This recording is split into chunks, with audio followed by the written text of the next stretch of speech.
سورہ کہف کا نام تو سنا ہے نا، حدیث میں اس کی بڑی فضیلت بھی ہے۔ ایک کام آپ لوگ ضرور کریں کہ دیکھو جو حافظ قرآن نہیں ہے نا، وہ کچھ متعین صورتیں ضرور یاد کریں قرآن مجید کی۔ ٹھیک ہے، پورا قرآن حفظ نہیں ہوتا، کچھ متعین صورتیں ہیں، جیسے سورہ یاسین ہے، سورہ ملک ہے، سورہ ملک کی تو بڑی فضیلت ہے۔ اسی طرح سورہ کہف ہے، یہ بھی زبانی یاد کریں۔ سورہ سجدہ ہے، یہ بھی زبانی یاد کریں۔ اور 30واں پارہ بھی مکمل زبانی اور 29واں بھی مکمل زبانی ہے۔ یہ دو پارے ہر ایک کو حفظ ہونے چاہیے، 29واں اور کیونکہ نمازوں میں پڑھے جاتے ہیں، 29واں 30واں مکمل یاد کر لیں، سورہ یاسین یاد کر لیں، سورہ ملک یاد کر لیں، اور سورہ کہف یاد کر لیں، سورہ سجدہ یاد کر لیں۔ سمجھ رہے ہیں؟ سورہ واقعہ یاد کر لیں، سورہ رحمان بھی یاد کر لیں، اگر سورہ رحمان یاد کرنا ذرا مشکل ہے، سورہ واقعہ یاد کر لیں۔ تو یہ چند صورتیں آپ یاد کریں گے نا، تو اس کا فائدہ کیا ہوگا کہ تہجد میں آپ لمبی نماز پڑھ سکتے ہیں۔ دیکھو سورہ کہف جمعے کے دن فضیلت ہے نا، تو وہ جمعے کی رات کو تہجد میں پڑھ لو سورہ کہف، فضیلت بھی حاصل ہو جائے گی اور نماز کا ثواب بھی مل جائے گا۔ تو جن لوگوں کو قرآن کا حصہ یاد نہیں ہوتا، وہ تہجد لمبی رکعتیں پڑھ ہی نہیں سکتے، وہ علم طرح سے بس پڑھتے رہیں گے، رکوع کریں گے پھر اٹھیں گے۔ تو وہ تہجد میں جو ہے نا، کچھ اپنا سینے میں اتنا قرآن محفوظ رکھنا چاہیے تاکہ کبھی انسان کی طبیعت میں نشاط ہوتا ہے، وہ لمبی نماز پڑھنا چاہتا ہے تو پڑھ سکے وہ۔ سمجھ رہے ہیں؟ 30واں پارہ ہے، ایک پارہ تہجد میں پڑھ لیں مکمل 30واں پارہ۔ تو یہ تھوڑا تھوڑا روزانہ قرآن مجید یاد کیا کریں۔ کیا ہو گیا بھائی؟ روزانہ آج سے عزم کریں کہ ہم روزانہ قرآن کا بے شک کچھ نہیں 4 لائنیں زبانی یاد کر لیں گے۔ ایک صفحے 15 لائنوں والا قرآن لے لیں، کیونکہ زیادہ تر حافظ میں نے دیکھے 15 لائنوں کے، ایک ہی ہمیشہ یاد۔ جب بھی قرآن حفظ کرنا ہے نا، تو ایک ہی جیسے قرآن سے حفظ کرنا ہے، ورنہ بہت کنفیوز ہو جائیں گے۔ بھائی قرآن جو چھپتے ہیں نا، ان میں کچھ 15 لائنوں والے ہوتے ہیں، کچھ 16 لائنوں والے ہوتے ہیں۔ کوئی سورت 15 لائنوں سے یاد کر لی، کوئی 16 سے، بہت کنفیوز ہو جائیں گے۔ پوری زندگی ایک جیسے قرآن سے ہی پھر پڑھا جاتا ہے۔ تو آج سے یہ ہمت کر لیں، جتنے لوگ فیس بک پہ بھی سن رہے ہیں، نیٹ پہ بھی سنیں گے، آپ لوگ بھی جو موجود ہیں، روزانہ قرآن کی 3-4 لائنیں زبانی یاد کرنی ہے، ان متعین صورتوں کی 3-4 زیادہ بوجھ نہ ڈالیں اپنے اوپر، ورنہ مایوسی ہو جاتی ہے۔ تو اس میں بڑی برکت ہوگی، 1-2 سال میں بہت ساری صورتیں یاد ہو چکی ہوں گی۔ میں نے جو قرآن مجید حفظ کیا ہے نا، تو میرا حفظ کرنے کا شروع میں ارادہ نہیں تھا، میرے پاس ٹائم ہی نہیں تھا۔ اللہ تعالیٰ میرے بڑے بھائی کو جزائے خیر دیں، وہ حافظ قرآن ہیں، ہم نے کسی الگ سے قاری سے نہیں پڑھا، اپنے بڑے بھائی سے ہی پڑھا ہے۔ تو وہ ہمیں روزانہ سب بہن بھائیوں کو لے کے صبح بیٹھ جاتے تھے فجر کے بعد، اور ہمیں انہوں نے پڑھانا، قاعدہ تو میرے والد صاحب نے پڑھا دیا تھا، نورانی قاعدہ، اور کچھ دعائیں یاد کرا لی۔ باقی بڑے بھائی نے پھر قرآن پڑھانا شروع کیا۔ تو جب میرا قرآن ختم ہوا تو انہوں نے کہا کہ اب کچھ صورتیں یاد کر لو، تو مجھے سورہ کہف یاد کرا دی۔ تھوڑی صبح سے بیٹھتے تھے 15 منٹ 20 منٹ آدھا گھنٹہ روزانہ، باقی پھر اسکول جانا ہے، باقی کام ہوتا، بس روزانہ اتنی دیر بٹھاتے تھے۔ تو وہ روز تھوڑی تھوڑی صورتیں یاد کر کے بہت ساری صورتیں یاد ہو گئیں۔ تو پھر مجھے حفظ کرنے کا شوق پیدا ہو گیا، یار جب اتنی ہو گئی تو پورا یاد کرو قرآن۔ تو میں نے بہت تھوڑے سے عرصے میں طلب علمی کے دوران الحمدللہ حفظ مکمل کیا ہے، پڑھائی کے دوران۔ تو ایک دفعہ ذوق پیدا ہو جائے گا نا، تو پھر خود مزہ آئے گا، خود لطف آئے گا اس میں۔ تو سورہ کہف بھی مشہور صورت ہے جو پڑھی جاتی ہے۔ نبی صلی اللہ علیہ وسلم نے فرمایا جو سورہ کہف کی جمعے کو تلاوت کرے گا، جمعے کی رات کو بھی کر سکتے ہیں تلاوت، ایک روایت میں جمعے کی رات کا بھی تذکرہ ہے، تو آپ نے فرمایا کہ وہ دجال کے فتنے سے محفوظ رہے گا۔ کہف عربی میں کہتے ہیں غار کو۔ اس میں 2 بلکہ 3 واقعات ہیں، 2 تو بڑی دلچسپ ہیں۔ پچھلی قوموں میں چند نوجوان تھے جو ایمان لے کر آئے، جو کیا کیا انہوں نے، لیکن جس ملک میں وہ رہتے تھے وہاں کا بادشاہ بڑا ظالم تھا، وہ ایمان والوں کو زندہ رہنے نہیں دیتا تھا۔ تو ان نوجوانوں نے مل کے یہ کہا کہ ہم یہاں رہ کر اپنے ایمان کی حفاظت نہیں کر سکتے، ایمان ظاہر کریں گے یہ ہمیں مار دیں گے، تو ہم اس ملک کو چھوڑ کر کہیں نکلتے ہیں۔ یہ بڑی قربانی ہوتی ہے اپنا ملک چھوڑ دینا اللہ کے لیے۔ ہمیں چھوڑنے کی ضرورت اس لیے نہیں ہے کہ ہم چھوڑ کے جائیں گے کہاں، یہ بڑا مسئلہ ہے نا۔ تو ہم یہیں رہ کے دین پر عمل کریں، اور الحمدللہ اللہ کا شکر ہے اتنا ہے کہ جو کرنا چاہے تو عمل کر سکتا ہے۔ تو انہوں نے کہا کہ اب ہم کیا کرتے ہیں، یہاں سے نکلتے ہیں۔ اب اللہ نے دیکھو ان کے ساتھ کیسی رحمت کا معاملہ کیا۔ اصل میں یہود و نصارہ اس واقعے کو جانتے تھے، تو وہ نبی کی نبوت کا امتحان لے کے لیے انہوں نے نبی سے یہ واقعہ پوچھا کہ اصحاب کہف کا کیا واقعہ ہے۔ یہود و نصارہ تو جانتے تھے، ان کی آسمانی کتابوں میں بھی تھا، تاریخ سے بھی نقل ہوتا چلا آ رہا تھا نا، بڑا دلچسپ واقعہ تھا. تو یہ چیزیں تو پھر سینہ بسینہ نقل ہوتی ہیں. لیکن یہ واقعات مشہور تھے مدینہ میں جہاں یہود و نصارہ رہتے تھے. اہل مکہ کو ان چیزوں کا علم نہیں تھا. تو انہوں نے نبی کا امتحان لینے کے لیے پوچھا کہ اصحاب کہف کا کیا واقعہ ہے. تو اس پر اللہ تعالیٰ نے سورہ کہف نازل کی اور بتایا انہم فتیۃ آمنوا بربہم، چند نوجوان تھے جو اپنے رب پر ایمان لائے. اکثر توبہ کی توفیق جوانی میں ملتی ہے، چاہے گناہوں سے توبہ کرنی ہو یا کفر سے توبہ کرنی ہو. میں نے بوڑھوں کو بہت کم دیکھا اسلام قبول کرتے ہوئے، بلکہ دیکھا ہی نہیں. جتنے میں نے غیر مسلمان ہوتے ہوئے اپنی زندگی میں دیکھے ہیں وہ سب کیا ہوتے ہیں؟ جوان. حالانکہ اس وقت مزے اڑانے کی عمر ہوتی ہے. پتہ یہ چلتا ہے کہ جوانی میں توبہ آسان ہے، بڑھاپے میں توبہ مشکل. کیوں؟ جوانی میں جیسے گناہوں کا جوش ہوتا ہے تو گناہ سے بچنے کا جذبہ بھی جوانی میں ہی پیدا ہوتا ہے، کیونکہ جوش کا ہونا ضروری ہے گناہ کے لیے بھی اور توبہ کے لیے بھی. کیا ہو گیا بھائی ایک آگ بھڑکتی ہو نا جسم میں، گناہ کی بھی آگ بھڑکتی ہے اور گناہ سے توبہ کے لیے بھی جذبہ چاہیے. بڑھاپے میں جذبات کیا ہو جاتے ہیں؟ ٹھنڈے. نہ گناہ کا وہ جذبہ رہتا ہے اور نہ گناہ سے توبہ کا وہ جذبہ رہتا ہے، لہذا نیوٹرل ہو جاتا ہے. جس حال میں جوانی گزاری اسی میں رہتا ہے. کہتا ہے چھوڑو اب کیا توبہ کرنی، بس آرام سے مجھے زندگی گزارنے دو، مرنے دو آرام سے، چاہے وہ کافر ہو یا گناہ گار ہو. اس لیے یہ نہیں کہ بڑھاپے میں توبہ قبول نہیں ہے، قبول تو بڑھاپے میں بھی ہے، مگر بڑھاپے میں توبہ کی توفیق ملتی نہیں ہے. تو اس لیے جوانی میں ہی توبہ کر لو، اور اسی سال کر لو، اور اسی رمضان میں کر لو، اور اسی اعتکاف میں کر لو، اور ابھی کر لو. شیطان کہے گا کل عید کے بعد کروں گا، پہلے 2-4 فلمیں دیکھوں گا عید کے بعد جو نئی ریلیز ہوں گی ہیں، اور پھر جو ساری مستیاں اپنی پوری کروں گا، نکالوں گا، مزے اڑاؤں گا، پھر کیا کروں گا؟ تسلی سے آخر میں توبہ کر لوں گا. جس نے یہ سوچ کے توبہ کو ڈیلے کیا، مؤخر کیا، اس سے بڑا بے وقوف دنیا میں کوئی نہیں ہے. ایسا نہیں ہوتا. کرنی ہے تو کرو ابھی.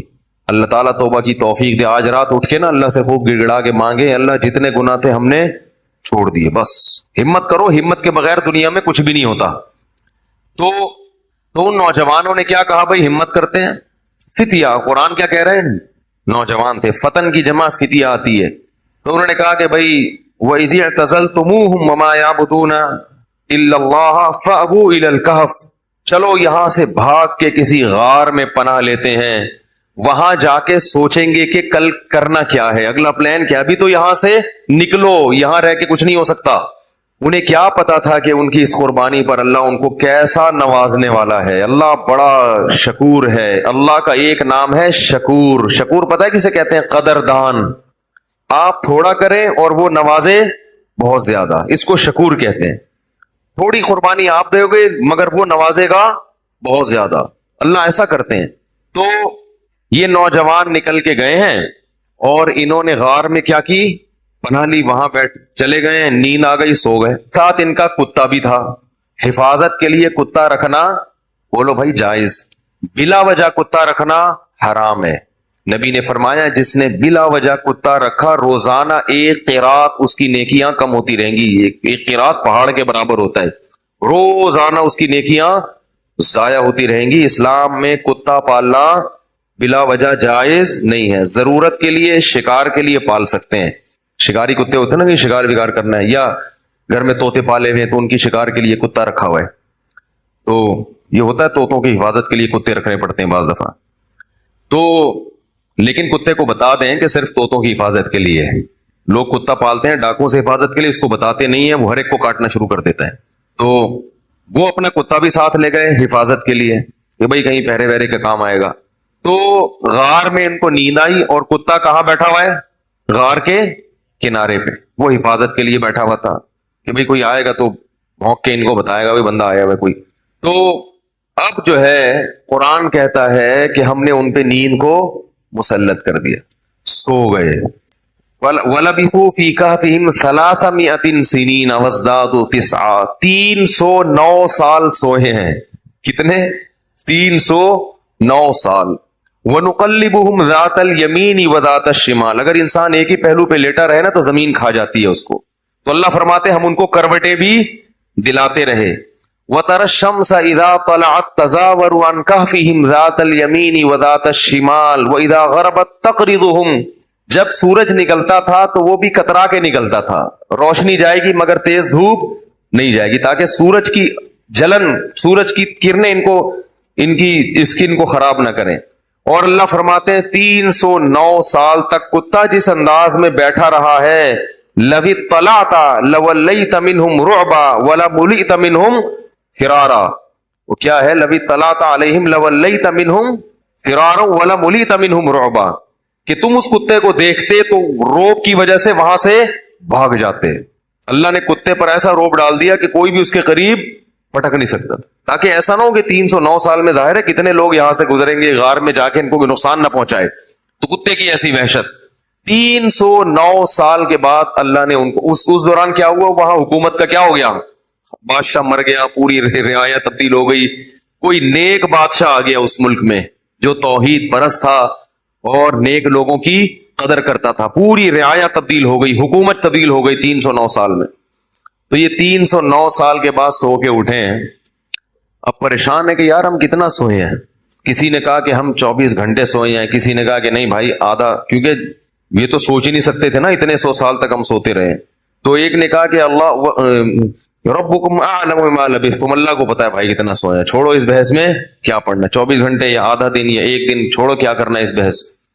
تو ایسا کرو فبعثوا بورقکم هذه الى المدینہ. کیا ہوا بھائی؟ فبعثوا بورقکم هذه الى المدینہ، یہ سکہ رائج الوقت لے کے جاؤ. کیا کرو؟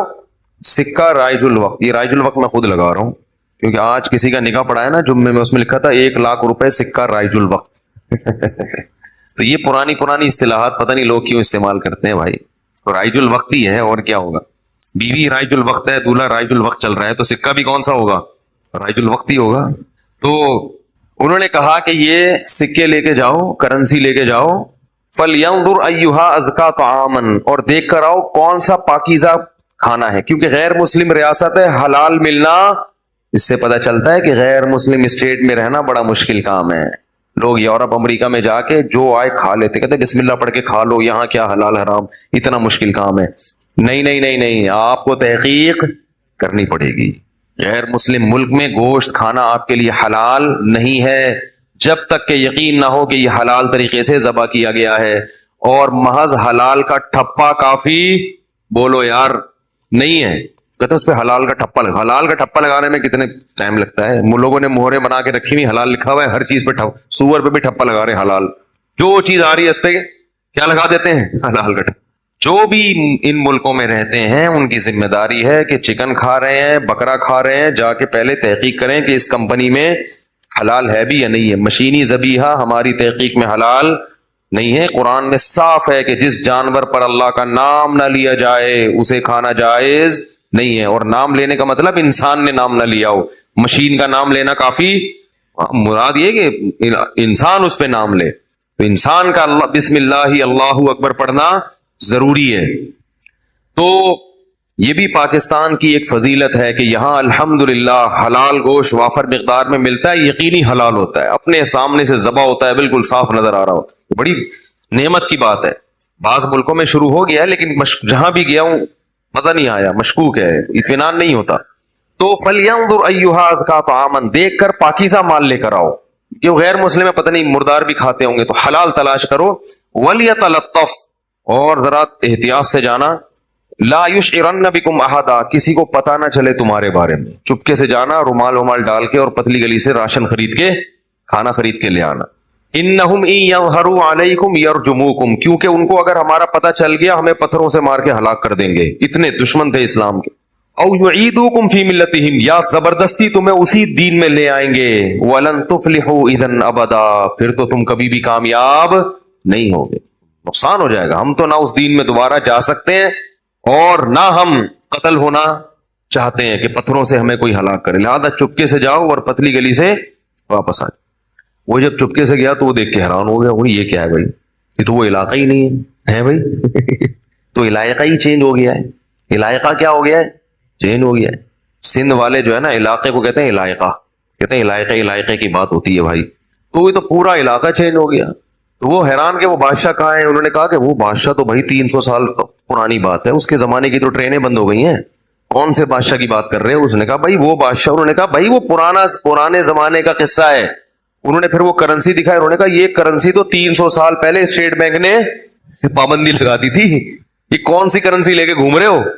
بہرحال چونکہ تاریخی کتابوں میں نقل ہوتا چلا آ رہا تھا کہ چند لوگ تھے جو ایمان قبول کر کے ملک چھوڑ کر چلے گئے تھے, تو پھر انہوں نے اس کو بھی بلایا اپنے باقی ساتھیوں کو, پھر تحقیق ہوئی تو لوگوں کو یقین آ گیا کہ یہ اللہ نے کیا کیا ان کے ساتھ, ایک کرامت کا معاملہ کیا ہے کہ چونکہ یہ ایمان لائے تھے تو اللہ نے ان کو اس بادشاہ کے شر سے بچانے کے لیے 300 سال بعد والے جہان میں منتقل کر دیا ہے.